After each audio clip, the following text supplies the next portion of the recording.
que les auditeurs le sachent, de faire des temps d'antenne, etc., sur le conflit israélo-palestinien actuellement, c'est pas exagéré, c'est pas du sensationnalisme, etc. Les attaques du 7 octobre, encore une fois, 1200 morts. À l'échelle de la France, c'est 10 000 morts. Un attentat avec 10 000 morts. Vous imaginez ce que ça provoque.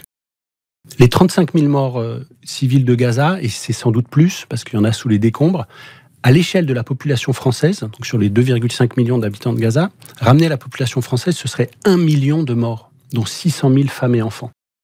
Ces deux sociétés aujourd'hui qui sont face à des niveaux de souffrance et de traumatisme qu'elles n'ont jamais connus. Les deux sociétés israéliennes et palestiniennes sont face à un risque existentiel pour leur survie même.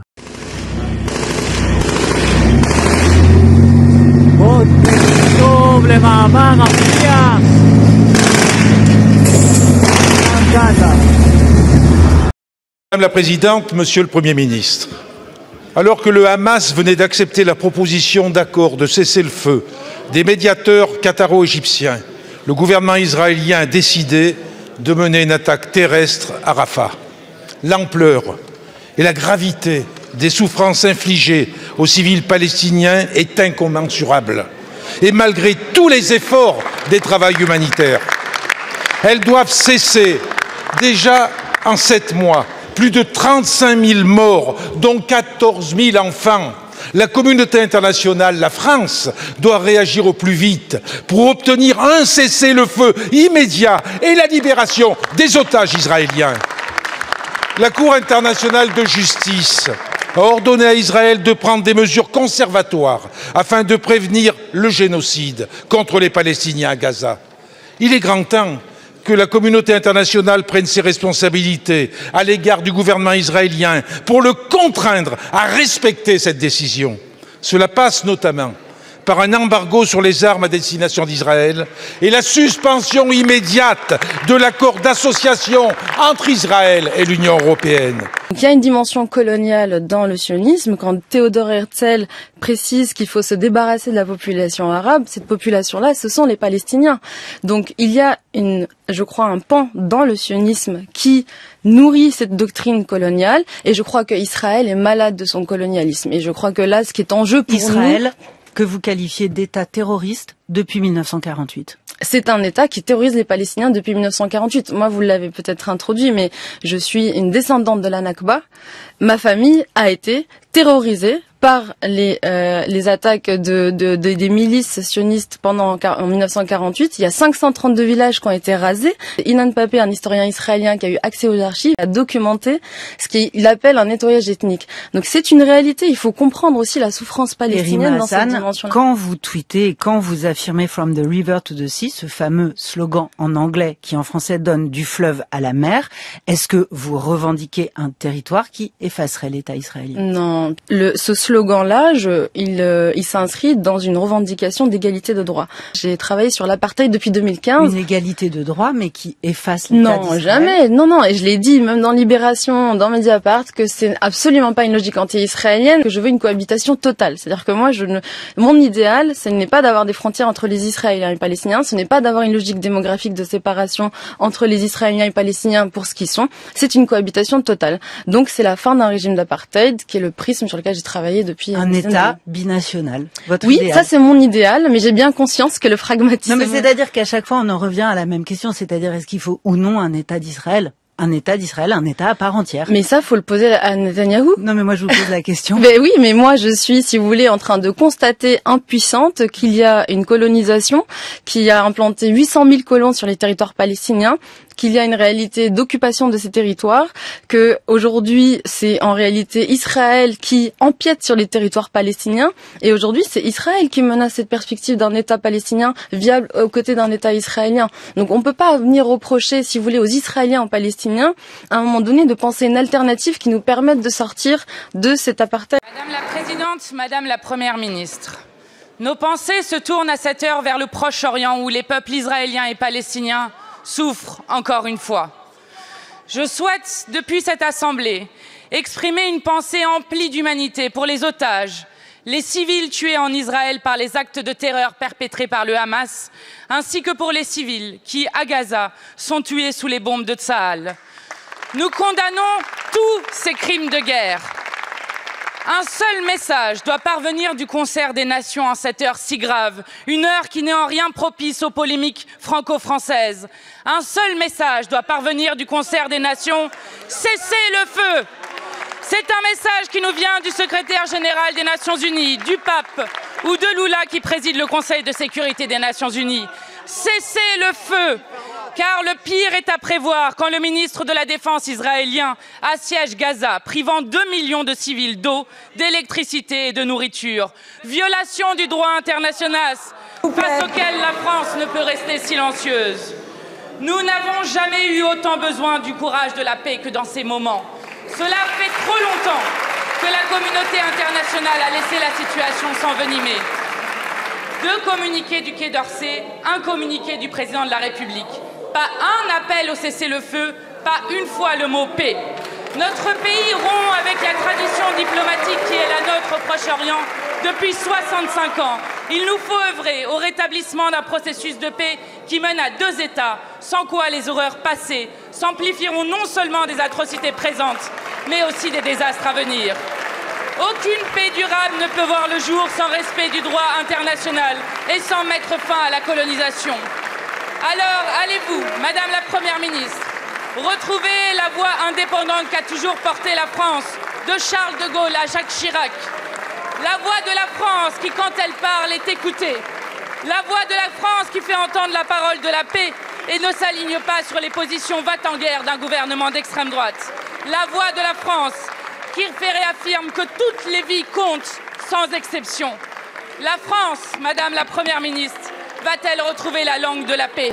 La majorité des blessés ou des morts, c'est des femmes et des enfants qui n'ont, entre guillemets, rien à voir avec le statut de combattant.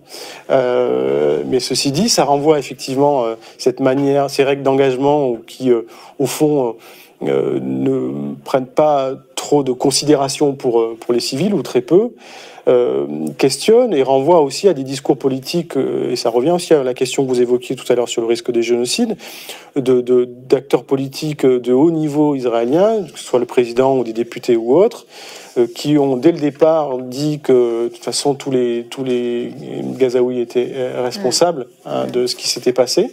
Donc tout le monde était responsable, et puis on avait affaire à des animaux humains. Donc on voit une certaine continuité dans un certain discours, dans des pratiques militaires qui sont en rupture avec le droit humanitaire international, face auquel on est démuni et où seules les pressions internationales, notamment des Américains, peuvent être efficaces. Combien de personnes est-ce que vous, Médecins du Monde, vous avez encore sur place? Et est-ce que, compte tenu des risques vitaux colossaux pris par ces gens, est-ce qu'il y a des organisations qui ont d'ores et déjà décidé de se retirer de Gaza pour protéger leurs salariés? Alors nous, on a près de 25 personnes, c'est du personnel palestinien, du personnel de Médecins du Monde, qui est présent aujourd'hui à Rafah, mais qui a dû se déplacer, comme la plupart des civils de Gaza. La plupart étaient répartis sur tout le territoire.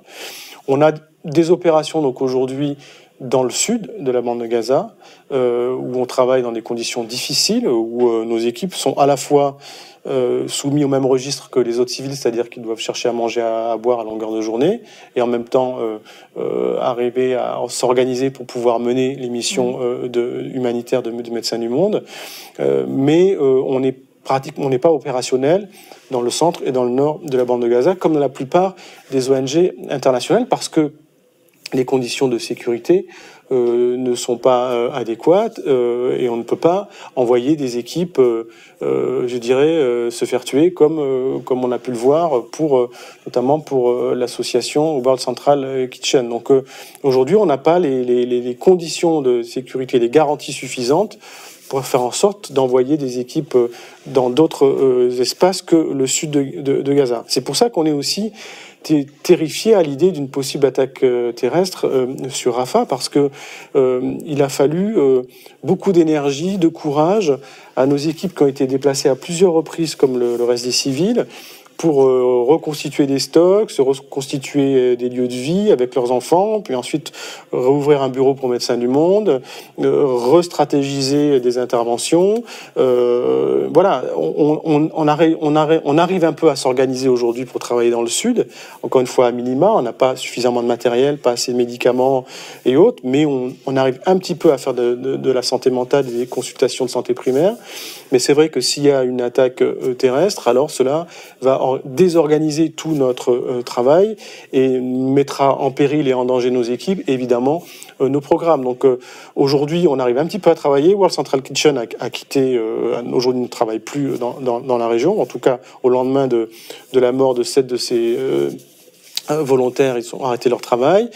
Il y a très peu d'organisations internationales présentes qui fonctionnent à minima. Et puis on a aussi des équipes en Cisjordanie où là aussi la situation s'est largement dégradée au lendemain du 7 octobre, où vous avez encore une colonisation active et aussi de grandes difficultés pour obtenir des visas, pour obtenir des autorisations de déplacement, où il y a eu des centaines de morts de civils voilà, depuis ces 6 derniers mois, et où on voit bien une tension très forte et une défiance de plus en plus marquée vis-à-vis des organisations internationales. Ce qui est particulièrement frappant dans le contexte, pour revenir à votre question initiale, c'est que l'UNRWA, qui est quand même la colonne vertébrale de l'aide aux Palestiniens, et pas uniquement à Gaza, mais essentiellement et beaucoup à Gaza, est à la fois la cible politique des autorités israéliennes, mais aussi une cible militaire, puisqu'il y a plus de 160 ou 170 de leurs membres qui ont été tués,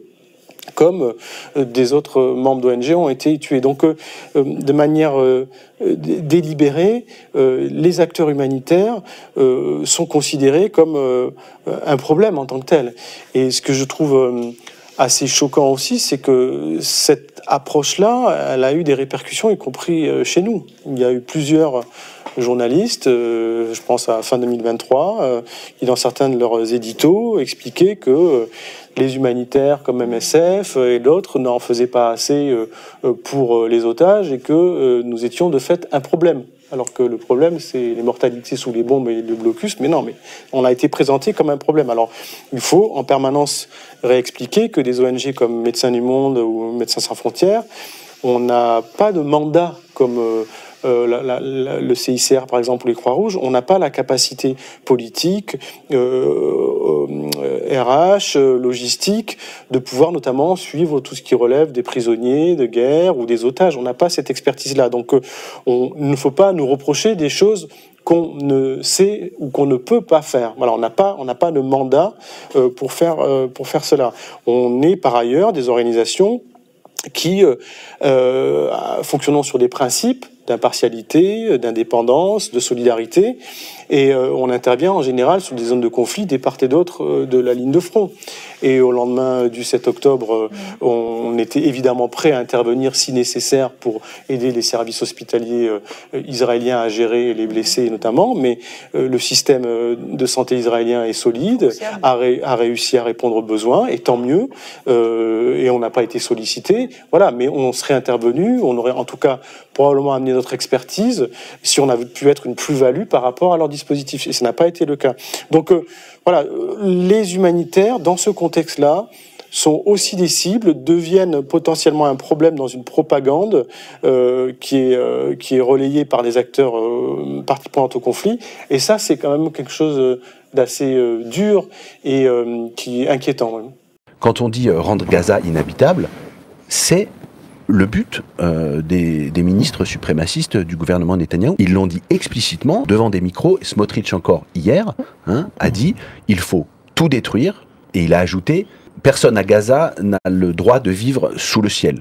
Donc ça veut dire il faut tout détruire et il faut tuer tout le monde. Il y a Netanyahou lui-même, il y a 6 semaines, devant ses partisans du Likoud, il a dit il faut réduire la population de Gaza à son strict minimum. Il l'a dit, et il est Premier ministre. Donc c'est là qu'on parle. Encore une fois, la Cour internationale de justice ne peut pas ne pas se saisir de ce sujet, puisque le déplacement massif de populations civiles volontaire, c'est un crime de génocide. Ben Gvir, qui est ministre également, et qui est membre non pas du cabinet de guerre, mais du cabinet de sécurité, a dit au micro, dans une conférence publique le 28 janvier, la seule solution, c'est la déportation massive des habitants de Gaza.